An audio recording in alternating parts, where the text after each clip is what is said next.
There it is. All right, we are live. What's What's up, going on, everybody? people? What's up? What's up, everybody? Happy Tuesday. Hope Yes, everybody sir. had a safe 4th of July weekend. Hope you have fun, but in Hope a nobody safe lost way. any fingers. Nobody lost any fingers. Nope. We all good over here. We lit off a bunch of fireworks. My neighborhood was going off until like 2, 3 in the morning. I love it. I know a lot of people not a big fan of that, but I'm lucky. My dogs actually they don't trip over the fireworks, so it was all good. So That's you what's know, up. All it right. is what it is. It was kind of a light weekend for the most part in sports, but we still always got something to talk about. Yes, sir. For those who don't keep up, the Euros first game just ended maybe 15 minutes ago. Italy versus Spain. Italy, the first half wasn't much to talk about. Both teams kind of played a little sloppy. I think both teams were kind of scared of the moment, if especially Spain because they are a much younger team. With the exception of maybe two or three of their players, they don't have many people with a lot of experience in this situation. So it looked like they were a little scared of the moment. Italy is especially in this tournament, used to being the front runner. When they didn't get that first goal real quick, then it tightened up on them a little bit. But then the second half opened up a lot. Italy scored fairly early, 60th minute of the second half, and that opened the game up. Morata scored for Spain in the 80th minute, and that looked like it kind of took Italy's everything out of them. I was, as a fan of Italy, I was scared that they were going to give up a second goal, but that defense, Bonucci and Chiellini, two of the, I mean, in my opinion, probably the two best center backs in the history of football paired together. Individually, they might not be as good, but they play together so much. They just know what to do, especially in Right. situations like that. You can't give up a goal. Like you said, this was not the game you want to get eliminated on. You this So close. You're so close. yeah, and then they did all this with their starting left back. He tore his Achilles last game at the end after it was already over. So they needed a big game from Chiellini and Bonucci, and they got that on the defensive side. So ended up 1-1, went to overtime, and I mean, Spain dominated possession. I think they had 70 plus possession in the game. Yeah, 71% possession in the game. They really took control. I think Italy might have had one or two chances in that overtime. They actually did score a goal that got disallowed because it was offsides, which was the right call, but it ended up tied, and we went to a penalty shootout, which is one of the most exciting 5 minutes in sports that you'll ever see, really. And Italy won it. Jorginho, Chelsea man, he scored the winning goal in his cool, calm, collected fashion. Did his little hop, waited for the keep to jump one way, and he just tapped it in. And I mean, when I say tapped, I mean that thing went slow. The keeper was looking at it go by, Yeah, and there was yeah, nothing yeah, he could do, which is yeah. beautiful to me. It was funny. It looked like a scene out of a movie or a cartoon or Yeah, something. Like I couldn't believe that's how they won. yep. So that was big. The other game, which is tomorrow, which is England and Denmark, will decide who goes in to play Italy in the championship game. Um, Denmark, as everybody hopefully still remembers, is the team that lost their best player their first game with that real scary heart attack or whatever they want to call it. They're still not being really clear on what exactly happened, but he's still not playing. He is doing well. He posted pictures with his family this weekend. So that I think they're playing for him. They're definitely nobody had them going this far. But it is hard to bet against England. They do have a very strong side, top to bottom. So I'm gonna go with England for Italy versus England final, and we'll see how that goes. I don't know when that championship game will be, but I will look it up and I'll get back to y'all on that. Let everybody know what that's going to be like. But I know you finally watched at least a little bit of this game. What were your takeaways? What'd you think? It was pretty interesting, especially towards the end. Like I thought it was going to end 1-0 until these guys scored that goal late, like you said. And then once they did score, I'm like, the chances of them scoring a back-to-back goal is pretty huge. Yeah. So I'm just hoping, like, they need to hold on for these next 15, 20 minutes, and like you said, that goal looked like it did take a lot out of Italy, and good thing they were able to, like, stand strong and like you said, those defensive guys were able to maintain their position and not allow another goal, and then once it got to the shootout, it was like, all right, may the best team win.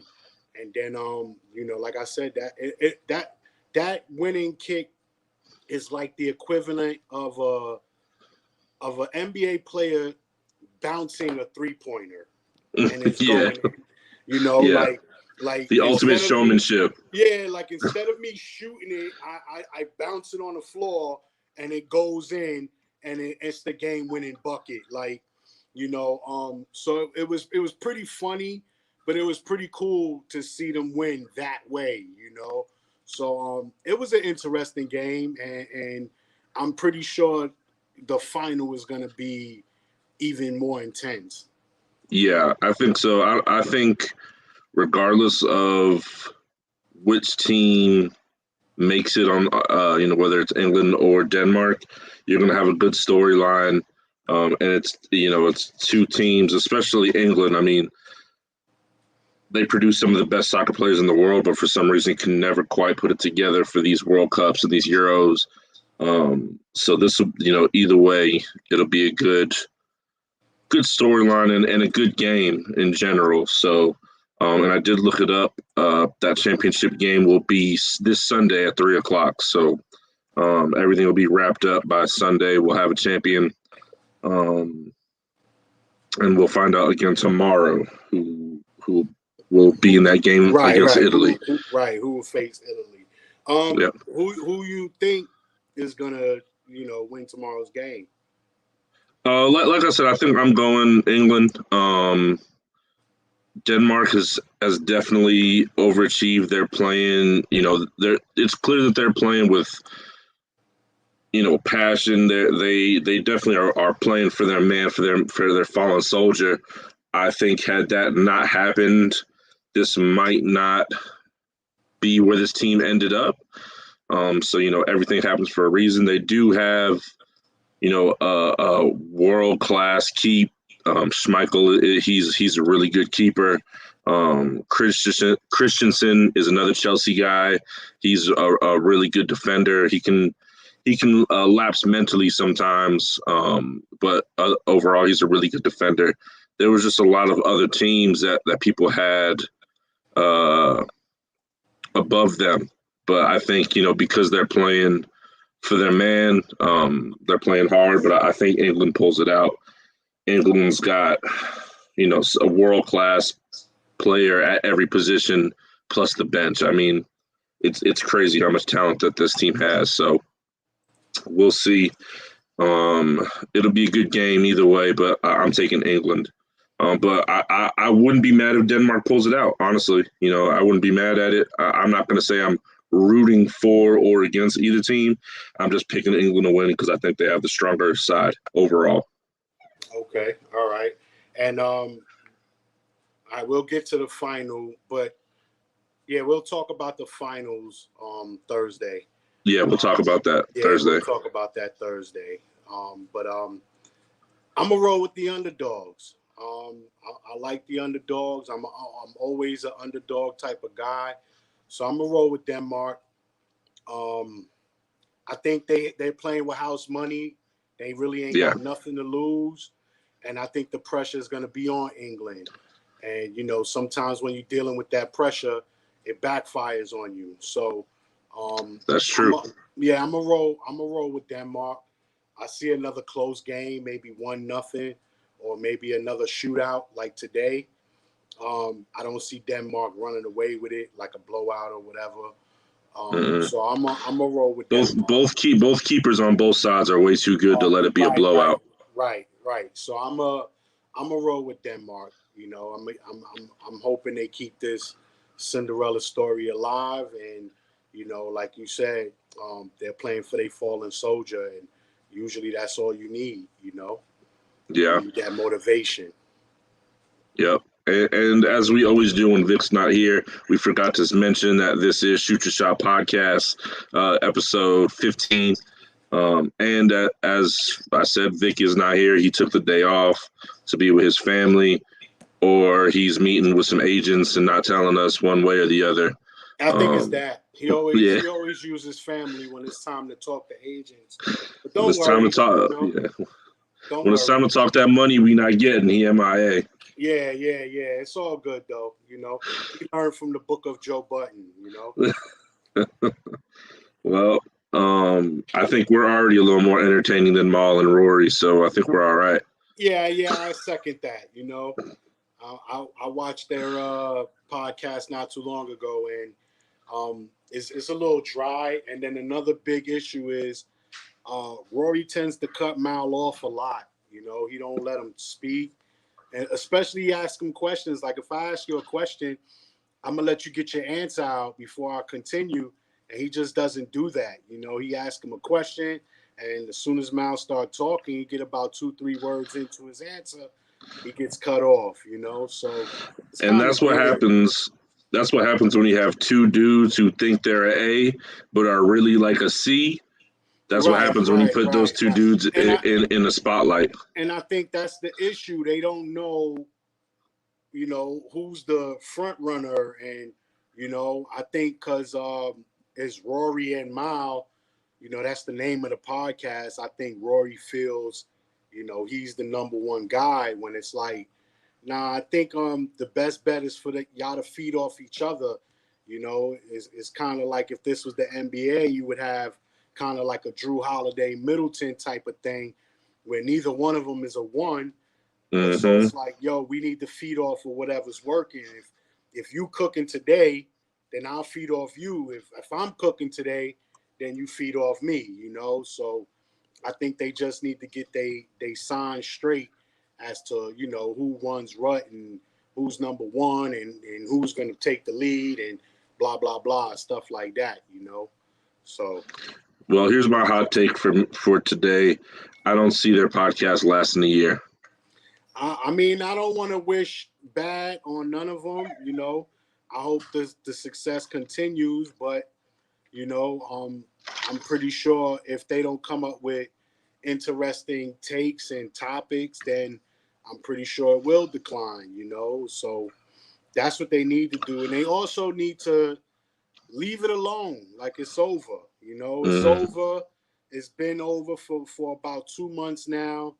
It Just makes no live. Just live. yeah, just live. It makes no sense to just keep digging up, old bodies and old topics and keep bringing that up, the issue up every episode to let people know what's going on. Like it's over, bro. Just live your life, and continue on to, what y'all trying to do. Yeah. That's my advice. So, I just hope everything just keeps going forward for them. Yep. Do you, because I'm going to do me. Famous Right, rap song, say it, live by right, it, die by it. right. But let's move on. We're going to talk, well, you're going to talk a little baseball because a lot of people have been asking for that. So we're going to, with the NBA finals starting, that'll be over in the next 2 weeks. Baseball is really going to be what we're going to be getting into. So we're going to start off with a little baseball. I think you wanted to talk the All-Star team and some snubs. So Yeah, let's get with that. nothing too big. I don't know if everybody knows the All-Star game is coming up within the next week and a half, something like that. So just pay attention. It's a good game. You got the home run derby. You got a couple of participants joining. You got Matt Olson was the latest to join. He's on from the Oakland A's. You got Pete Alonso. You got Trevor Story from Colorado. So, as a Met fan, I'll be rooting for Pete Alonso. Hopefully, he can win back-to-back home run derbies. The All-Star teams is pretty um, solidified. I have no complaints except for Walker Bueller. I felt he should have made it. Um, I felt Walker Bueller should have made the team. He was an all-star snub. As far as the Mets go, I mean, I knew DeGrom was going to make it. Like, there was no ifs, ands, or buts about that. Anyone else on the team, I don't feel deserves. So I'm not going to sit here and be a silly fan and be like, oh, they left off this guy and that guy. As far as the Mets go, they don't really have, the season that's going on. They don't really deserve to make an All-Star team. Um, Really, you so feel that way even in first place? You I feel that mean, nobody we deserves it? we we in first place because the division is not that great. No one is playing up to expectations, including the Mets. Atlanta is underachieving right now. Philly is underachieving a lot. People expected them to be in second, if not first place. They expected the Braves to make a run for first place. I think the only team that's expected to be where they at is the Miami Marlins. They're not a team with stars or they're a low income, low budgeted team. So people expect them to be in last place. But as far as those other three, when you talk about the Mets, the Braves, and the Phillies, even the Nationals, they all were supposed to make a run for first. And I just think the Mets is doing it sneaky. They sneaky sliding by. Um, when it comes to the Yankees, they didn't invest in pitching. Right now, we're playing in the baseball era of pitching. You know, so when your team can't afford to score 4, 5, 6 runs a game, you need pitching to shut them down. And the Yankees didn't do that. They gave 300 and something million to Garrett Cole and didn't really pay nobody else. They got a lot of, fifth starters on other teams and a lot of guys that, won't produce nothing. They still waiting for certain pitchers to come around and show their A game, and they don't know that this is their A game. So I just think the Yankees should have invested more in arms because they're saving tons of money with their bats. You think about Judge is not really getting paid yet. Torres is not getting paid yet. Sanchez is not getting paid yet. Most of their bats are not getting paid. Even DJ LeMahieu, who's possibly their biggest offseason signing, he took a huge pay cut. He was in demand of over 100 mil, and they were able to get him for under 90. So the fact that you save 30 to 40 million on DJ, you should have took that money and invested it on pitching, and they didn't. I told them years ago they should have made a push for Zach Wheeler when he went to Philly. When he signed that deal with Philly, everyone assumed it was too much money, that the Phillies was stupid. But he's their best pitcher. He's basically their only all-star. So he's living up to that money. They like I said, they threw that money at Garrett Cole when they could have gotten 2 to 3 pitchers for 300 million, and they just didn't do that. So hopefully they'll learn from that and they'll go out and try to get some arms before the deadline because it's early. It's still early in the baseball season. That's the good thing about 162 games. You never out of the fight until like the last month. So, the trade deadline is in about 2 weeks. Hopefully the Yankees could go out there and entice some teams with these bats that they got and try to get a pitcher or two and make a late season push. So You think that's the case? I mean, I do feel like, 10 years. But yeah, I would say about 5, more closer to 5 than 10. Because you think about 10 years ago, they were in the thick of it. They won the title in 09. So by 2011, they were still, in the mix. It's just, ever since then they kind of got tight with the wallets, and they started paying just one guy instead of paying, multiple. The Yankees for paying 5, 6, 7 players, top dollar, and then they just stopped doing that.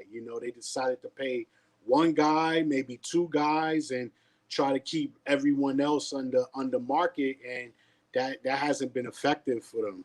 So maybe it's time for them to go out there and spend some money. So I just wanted to let everyone know the All-Star game is July 13th. Right. So a week from today. Okay, You'll so have that's that Tuesday. Yep. So you'll have that All-Star game 7:30 p.m. So we'll make sure that we wrap up so y'all can catch that. Because I'm sure there'll still be some finals games going on too. So we'll make sure that we get y'all away from that, or get y'all out of here, so you can catch that. When do they still do the home run derby, home run contest? Yeah, the home run derby is I think the night before. I believe it's Monday. So it's Monday. Are you one of those who believes that the home run derby does more harm to players than it does good? Yeah, it does. If you look at, just about all the past winners, possibly with the exception of Judge, that won it the year he won Rookie of the Year. They all tend to have a second half slump. You sit there, you think about it, especially now that the rules have changed, where before you would just get, 10 balls and see how many you can hit. Now you're on a timer to see how many you can hit within a certain amount of time. So, you're sitting there basically swinging 30 to 40 times in a 2-minute, 3-minute span. So, it kind of wears them out, So I'm just hoping that, they take it easy, and good thing nobody has gotten hurt over it. But yeah, it's significant evidence that the home run derby does tend to have an effect on players during the second half.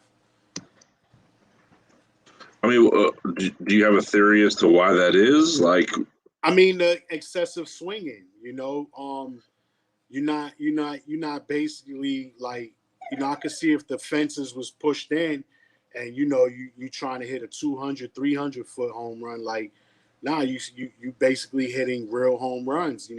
350, 60 to 400 feet. So you swinging excessively. Every swing has your all into it. So you can either, you could base it on fatigue. You could base it on timing. These pitchers are not, coming as fast.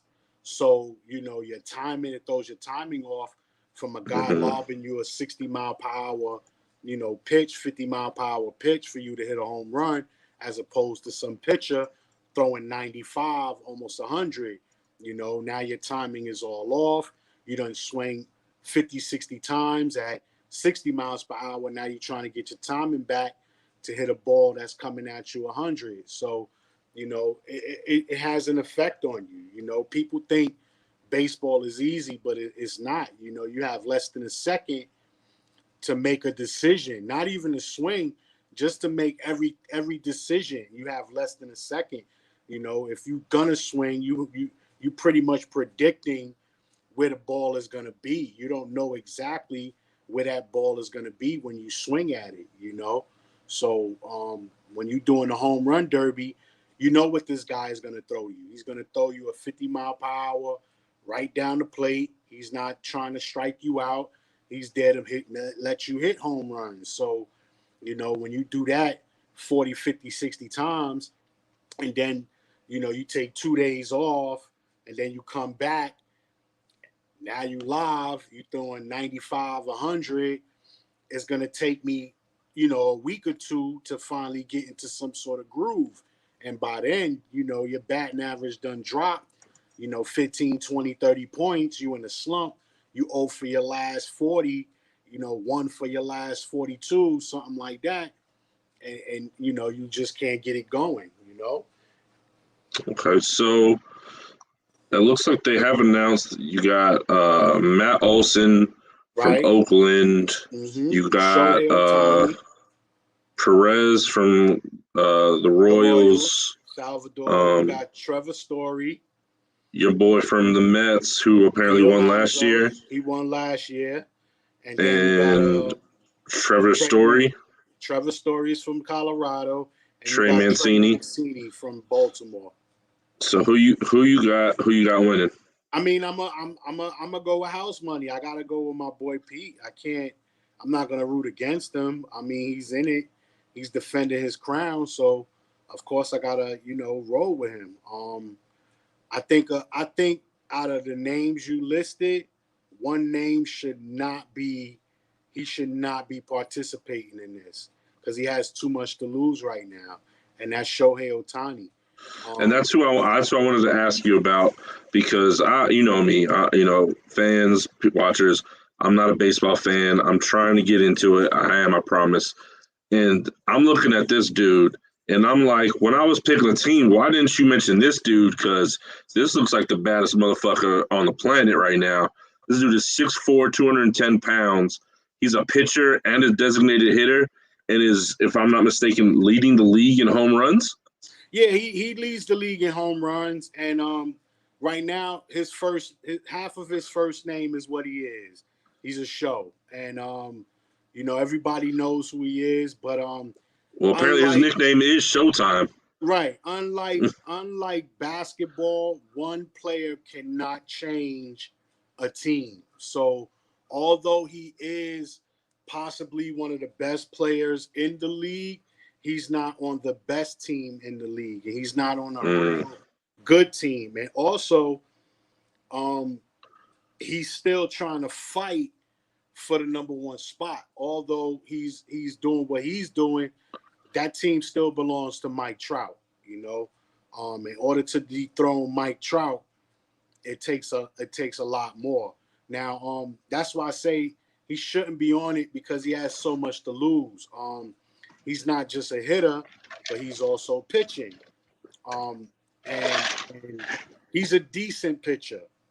I feel he should stop, though. It's only so long he's going to be able to continue to do both. Right. I was gonna say this is pretty rare for a dude to be a pitcher and a hitter at this volume. We got to go back to Babe Ruth and guys in that era. Who's the dude in like the early 2000s? I want to say he played for like the Marlins. He was a nice pitcher, and he was hitting like home runs like crazy. Do you remember who I'm talking about? Not many pitchers hit home runs like this. Maybe it wasn't home runs, but hold on. Yeah, they may have hit one or two or three. Dontrelle Willis, is that right? He hit a few, but not like this. Like, right. Ohtani leads the league. He has about, I think, 32 home runs. So 31. Yeah, 31. So Dontrelle Willis, I believe the most he had in one season was 6 or 7. That was like the mark for pitchers. You had Dwight Gooden back in his day would do it. He hit about 3 or 4 of them in a year. Then you had guys like Bumgarner. He was a decent hitter for a pitcher. Jacob deGrom is not really a power hitter, but he's a decent hitter because he played shortstop for most of his career before transitioning to a pitcher, late in college. So, they know how to hit. It's just when you come to the MLB, they don't focus on both. When you're a pitcher, you strictly focus on pitching and you leave the hitting alone. So Shohei Ohtani, he's from Japan, where he did both for years, and now that he's here, you know, they want to continue that, but I don't think he'll be able to continue it for long. If you look at his pitching, stats, he rarely pitches more than 5 innings. You know, he doesn't give you more than that. So, you know, they do have a tight grip on his pitching.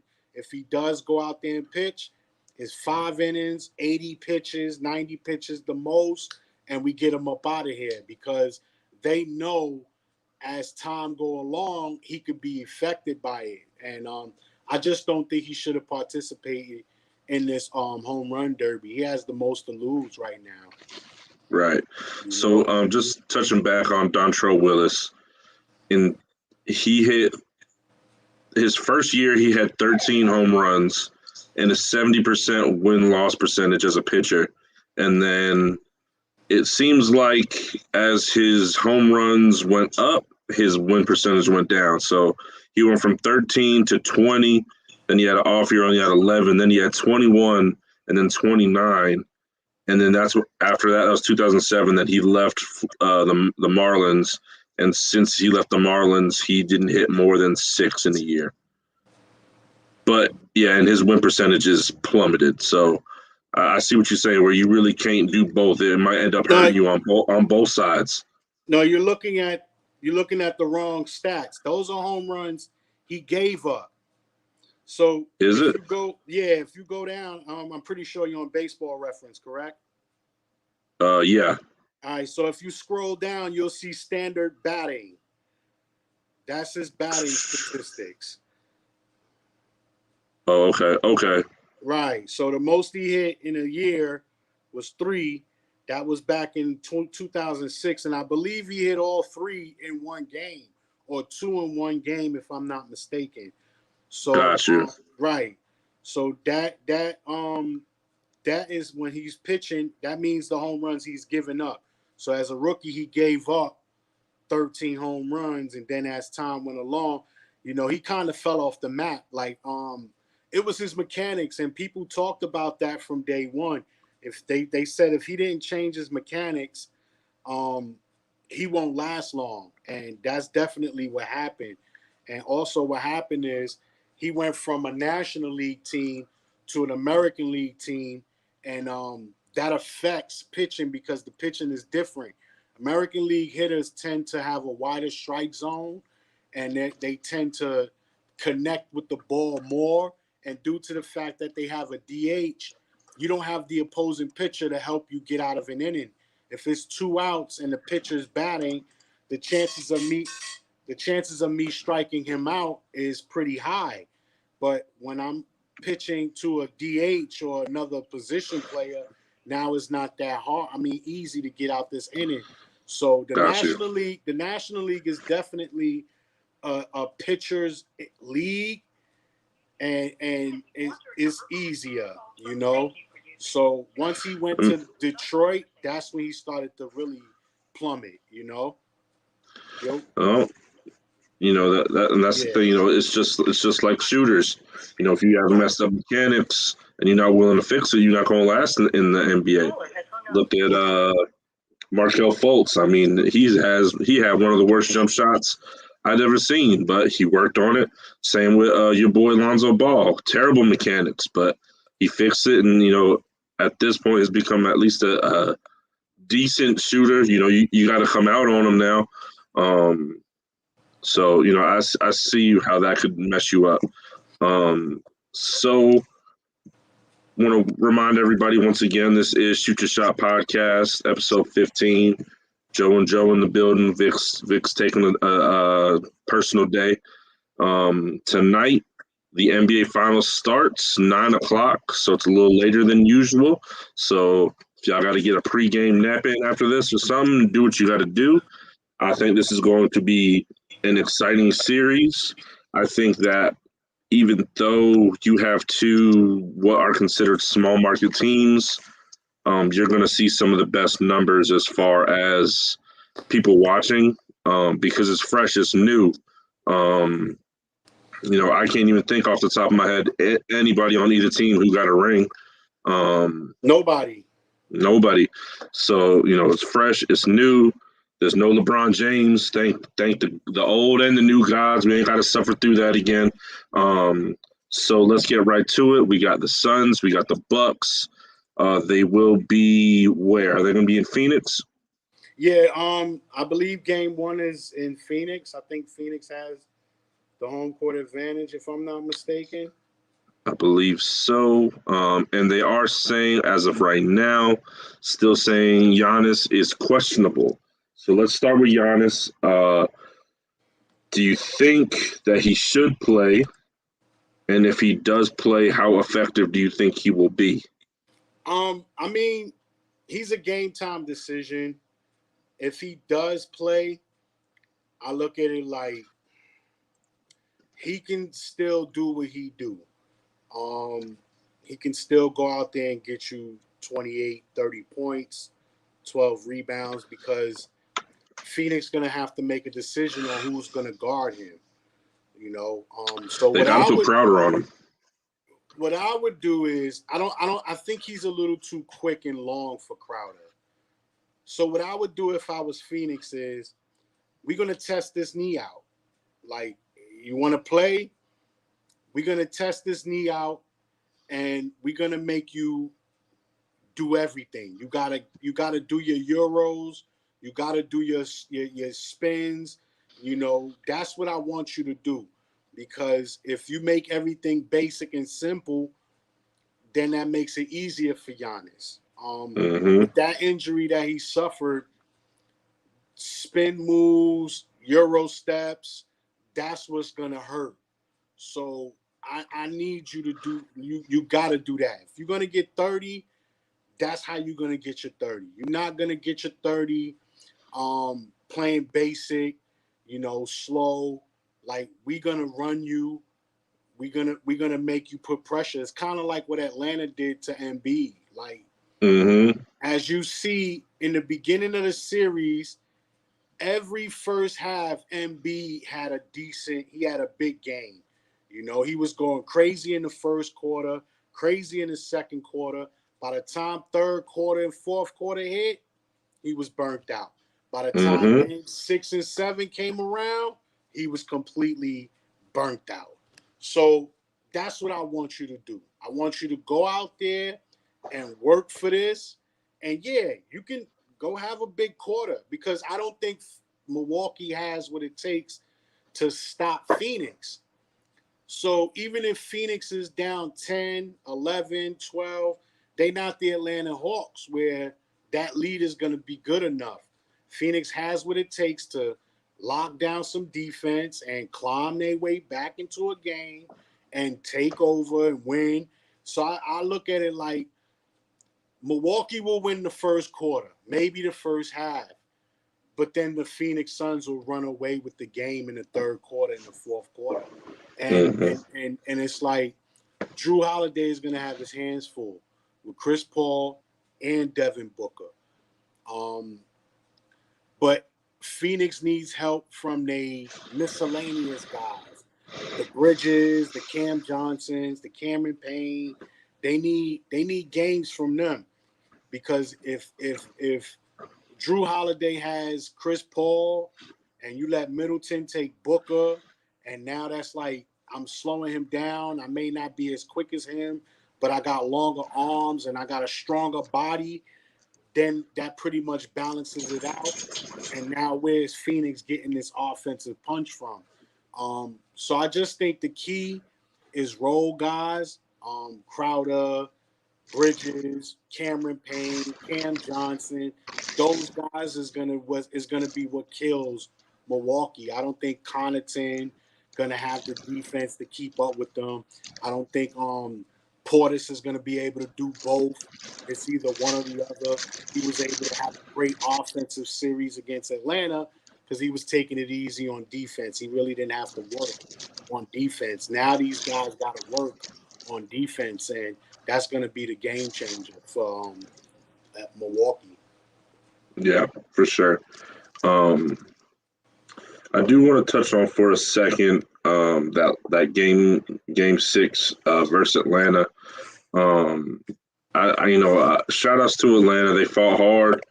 But I feel like they did everything wrong or not even wrong. They just did everything that favored the Bucks in that last game. Call it the injury on Trey or whatever. We talked about it in the chat. John Collins didn't show up that entire series. No, he really didn't. He was invisible. Not as someone who's supposed to be considered a number 2 option. Don't even get me started on Herter. This dude, man, I don't understand it. But I do just want to comment on these Atlanta Hawks fans. I do know some real ones. Don't get me wrong. I do know some real ones. But this is why Atlanta is deemed as they team is cursed. It's because they fake ass fans are there when they winning and not there when they losing. For those people to be on their phones, for God knows how much they paid for those tickets. We all know tickets right now are not cheap. To pay that money for these tickets, and it's a close game, for you to be on your phones, disinterested, dude is out there yawning, damn near falling asleep. That's how y'all gonna break the curse, Atlanta. I'm here. I live here in Atlanta. I see what y'all do. I've been to games where, the Horford Teague, Atlanta Hawks that were in first place. Y'all was flooding the building. And then I seen the teams that had a bunch of nobodies, and y'all had 6 people in the crowd, and there was more, opposing teams' jerseys. Like, y'all need to stick with your teams through thick and thin, or y'all will forever be cursed. Because, as a professional team, you play for home court advantage because you think your home court is going to be what propels you. Yeah. Quavo ain't going to help you. His sorry ass ain't going to help you. Like, he's the only one out there. Like, even Gucci Mane, he goes to like every other game but Hawks games. You see Gucci Mane in Philly, you see Gucci Mane in Boston. Like, y'all have to embrace these teams, whether they are winning or losing. And don't get me wrong, like I said, I know dudes. I have personal friends who are thick and thin, diehard Hawks, Falcons, Georgia Bulldog fans. But the most of them are just fair weather fans, and you're not gonna succeed when you halfway rooting for your team. So I just wanted to say that I wanted to get that out of the way, because a lot of these Hawks fans talk a lot of shit. I got a phone call the other day from a lady representing the Atlanta Hawks trying to sell me tickets, and I'm like, I'm not a Hawks fan, I'm a Knicks fan. And she said, "Oh, well, we got y'all out of there the first round." I'm like, "Bitch, don't you think I know that? Like, I'm a customer. Don't berate me like this. Like, like if you reaching out to me to sell season tickets, like, that's already a problem." Like,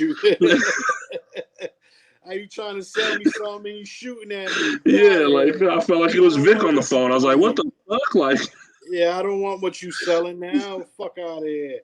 Nah, but I agree. But look at the age we live in. Look at the era we live in. I mean, when you look at true fans and people that are still loyal to their teams, they're older people. They're the older people. And when you look at people in their mid-20s, early 20s, like, that's the era we live in. I'm a fan when we winning, and then when we start to lose, I'm gonna jump on who's winning. it don't make sense to me. I seen pictures of guys going to games with 2 jerseys on. An Atlanta Hawks jersey with a Milwaukee Bucks jersey underneath, and it's like, just in case Atlanta's losing, I could take this Atlanta jersey off, and I got a Milwaukee jersey on, and I mean, that's the era we live in.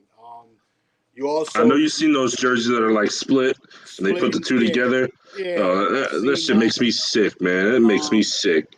You also got people doing things, for clout. They know if I'm at a basketball game dozing off, yawning, sleeping, chances are I'm gonna be on YouTube, ESPN, or something like that, to where I could say, "Hey, that's me, guys.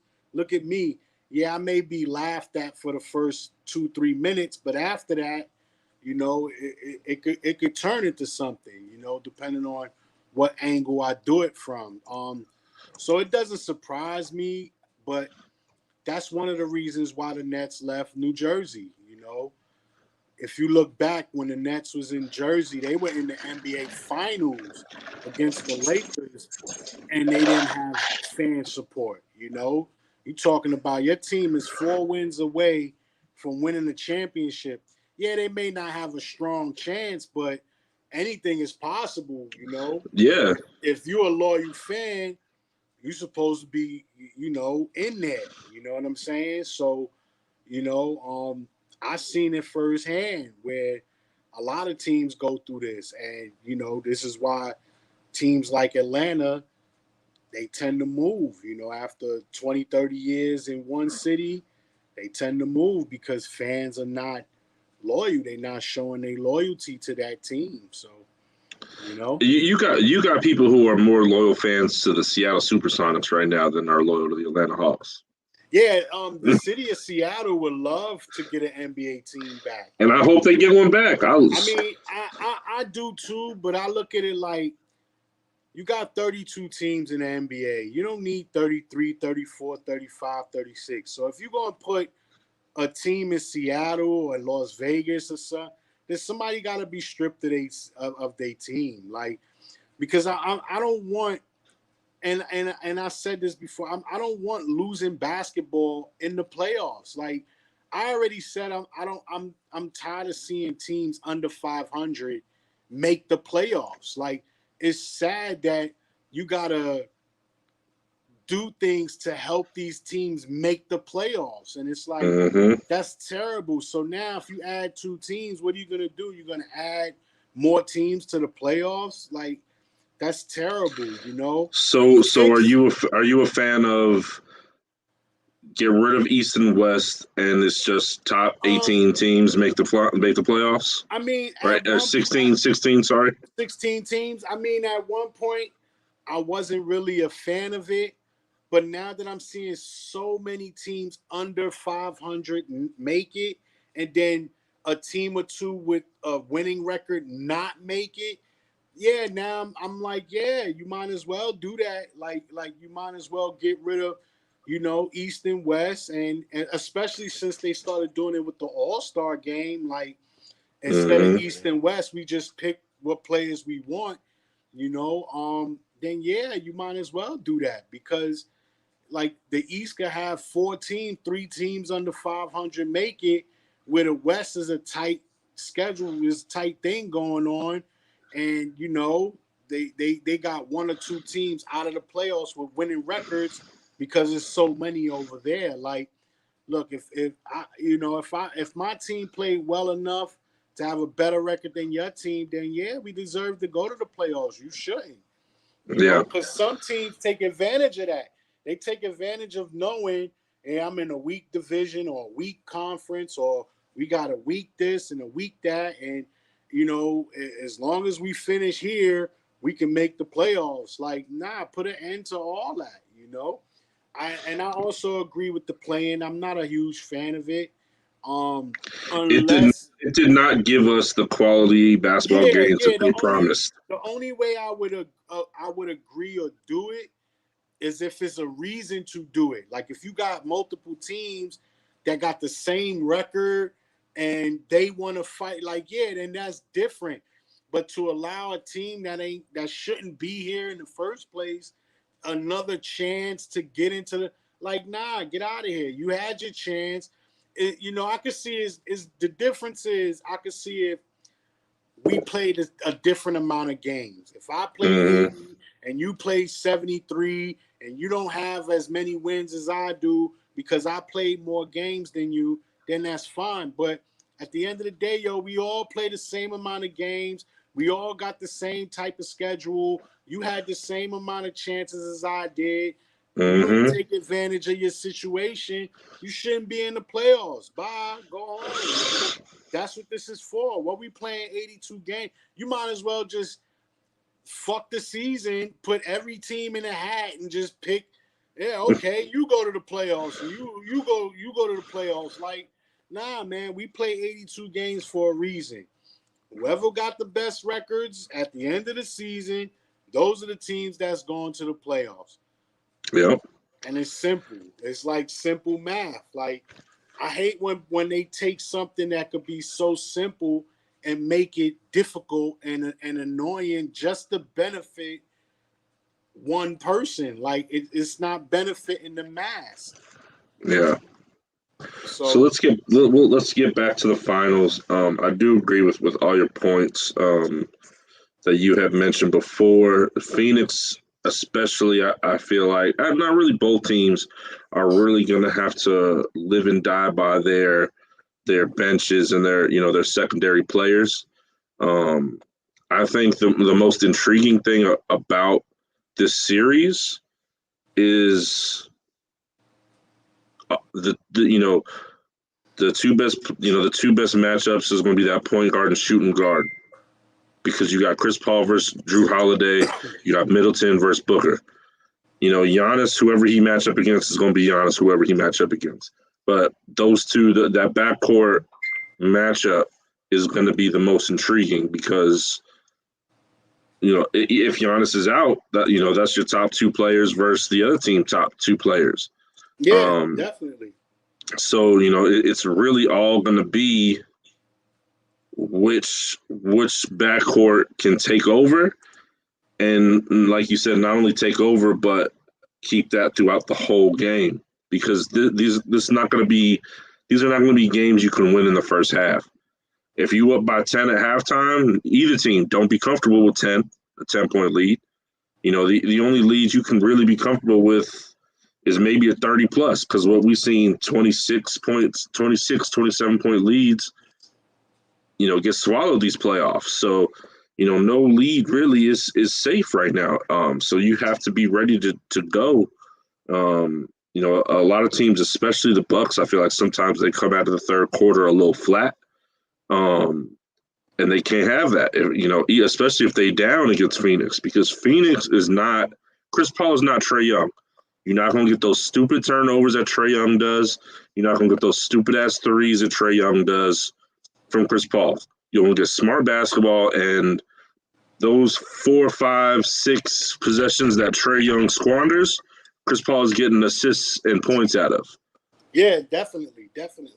Also, Chris Paul, he plays defense. He's going to get those 3, 4 steals, where Trae Young not really doing that. He not playing those passing lanes. He was never, that's a lot of things people just tend to ignore. They hide him on defense.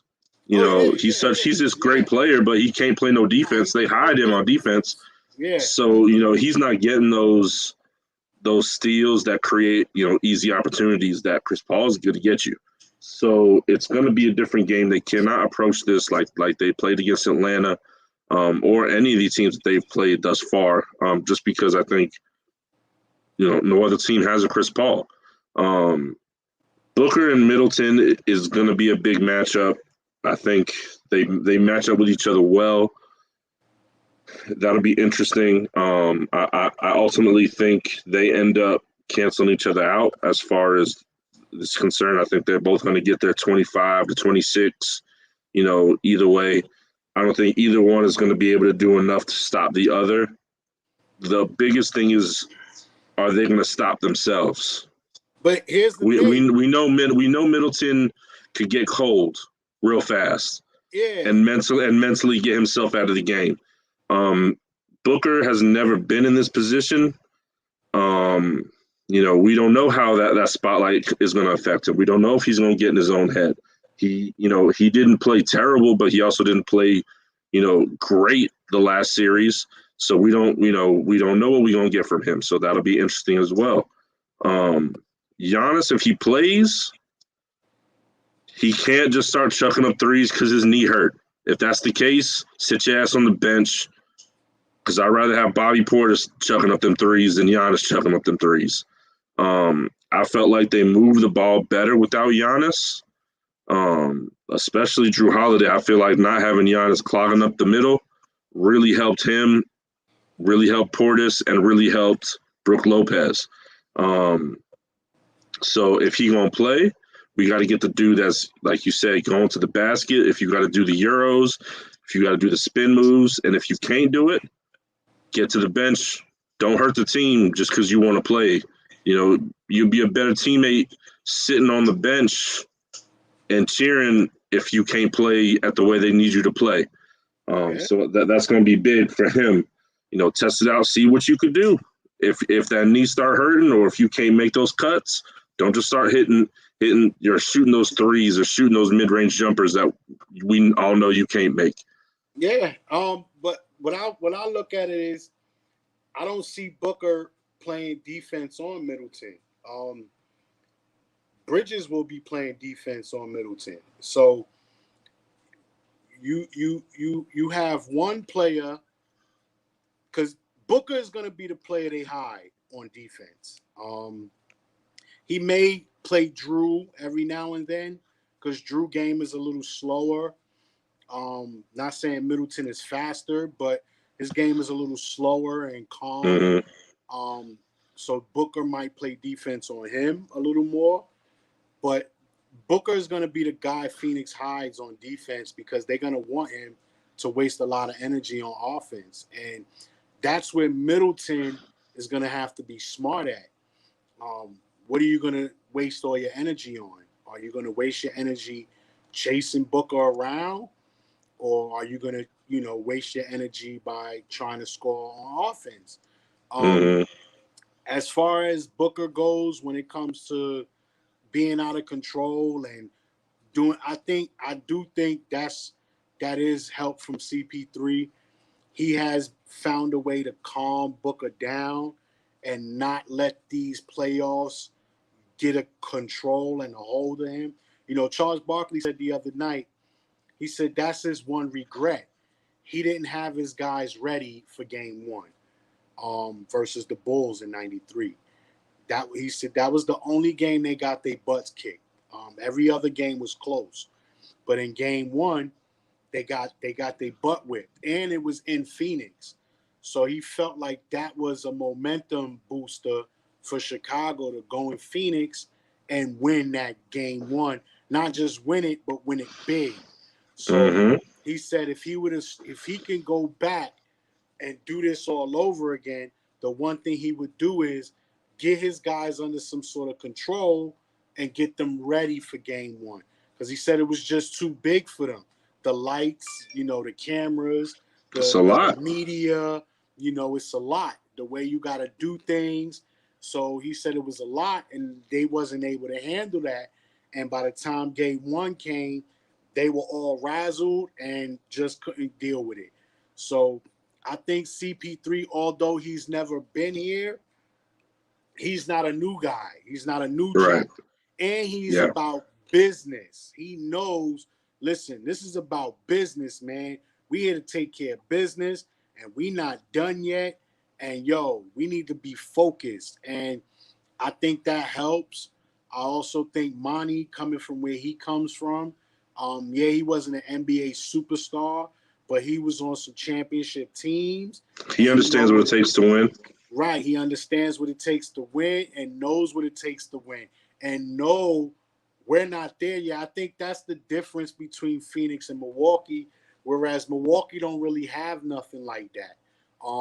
Phoenix also got Jay Crowder. He's not new to the finals. Even though he didn't win, he was there. He knows what it takes. He knows, like, listen, man, we not there yet. We ain't win nothing yet. The trophy that we really want comes in 4 more wins. So we got to win 4 more times in order to get that trophy home. And I just think Phoenix has a little more when it comes to intangibles and mental and, coming down to will and not breaking or cracking under the pressure. I think Phoenix has a lot more than Milwaukee when it comes to them situations. So who you got tonight? I got Phoenix tonight. And I don't think it's gonna be a close game. I see Phoenix running away with it. Like I said, midway through the third, closing it out in the fourth. Because I don't think Giannis is 100%. And I just think what he will do to Milwaukee is kind of what Trae Young did to Atlanta in Game 6. Him being on the court, he is gonna hurt them.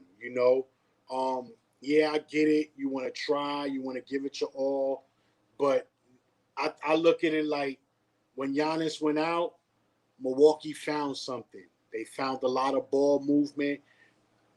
They found, something hidden. They found, gems like, yo, we can do this. Middleton played better. Drew played better. You got hella great play from Portis and Lopez. So I believe that's what they need. And I just think that'll be better for Milwaukee if Milwaukee was to, like I said, if you're gonna play Giannis, ease him. Let him start, let him play 5 to 6 minutes, then sit him down, let him rest. Second quarter, you do the same thing, and try to save his energy for at least late in the third or the fourth quarter. Because if you try to get him out there early and have him play, 17, 18 of the first 24 minutes, you could be in some sort of trouble. And if they do get into trouble, I think that's the time to take Giannis out. Don't say, all right, we down 7, we down 8. Come on, Giannis. Press him. No, that's not gonna be a winning mentality. If you start to lose and things start to get out of control, that's the time to sit Giannis and say, hey, Drew, Middleton, Portis, Lopez, you the guys that got us here, bring it home, baby. Do something, and that's what they need to do. And you got the Suns for the series? I also got the Suns in game 1, and I got the Suns in 5, maybe 6. So we're in agreement. I got the Suns in 6. I got the Suns tonight.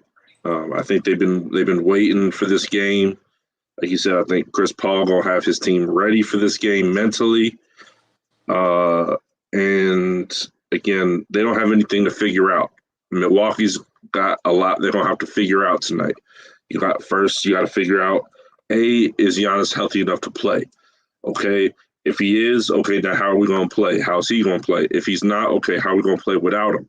They got too much to figure out tonight, too much uncertainty. So I think, Vic saying Bucks in 7.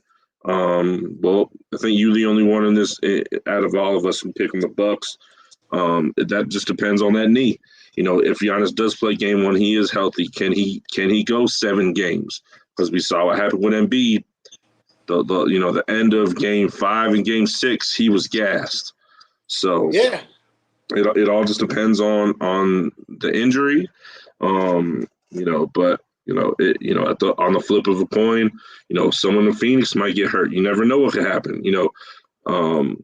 So a lot's riding on Giannis's knee. I think whether he's healthy or not, I think I'm taking Chris Paul. I've been a fan of Chris Paul for way too long. I'm happy to see him here. And I hope he gets it done. I hope he gets that ring. Like I said, Phoenix for me in 6, I believe. We talked to Vic. Vic has a sweep. He's got the Suns in 4, which would be cool, I guess, but I think that's a little bit of a crazy pick. I'm not going to disrespect Milwaukee and Giannis like that. He has a weird hatred for Giannis that I don't quite understand. It's been a long time, man. He hasn't liked that dude in years. And the funny thing is, he don't like Giannis because he says Giannis ain't got no moves and he can't shoot. And I'm like, but you love Ben Simmons. And not to pile up on Vic's opinion with him not here, we'll give him a chance to defend himself when he come back. When Giannis came into this league, nobody knew who the hell he was. He didn't, he had no game to talk about. He was a skinny little dude, with just long arms who, was nothing. I think they said Giannis and Middleton are the only two players left from that 2012 or 2013 team. 2013, 2014 season. And they were the two lowest rated players on that team in 2K. 60. They were rated 60. And they very well should have been because they were not good players. For Giannis to turn himself into what he is just that alone, minus the MVPs, minus anything else, is already better than Ben Simmons has ever done in his entire career, whether it's collegiate, international, NBA. Throw it all on the ball. He ain't done a quarter of as much as far as getting better as a basketball player that Giannis has. Don't let Vic hear you. I hope he does. I want to hear what he got to say. Vic will argue you down and tell you that Giannis MVPs are flukes and Ben Simmons is a better player. Well, we're going to have to have that conversation. For now, we're going to have to get up out of here. I know we usually go a little longer on Tuesdays, but I got some shit I got to do. So I'm going to handle my business. We will be back on Thursday. We'll be talking on Thursday. We'll talk with a preview of whatever happens between England and Denmark in the Euros. NBA Finals, and we'll talk more NBA Finals. Hopefully Vic will be back, and maybe we can continue this Ben Simmons versus Giannis debate. We'll see. But until Thursday, y'all take it easy. Hope y'all stay safe and all that. This has been Shoot Your Shot Podcast. We out here. All right, y'all. Have a good night. Take it easy and enjoy the game.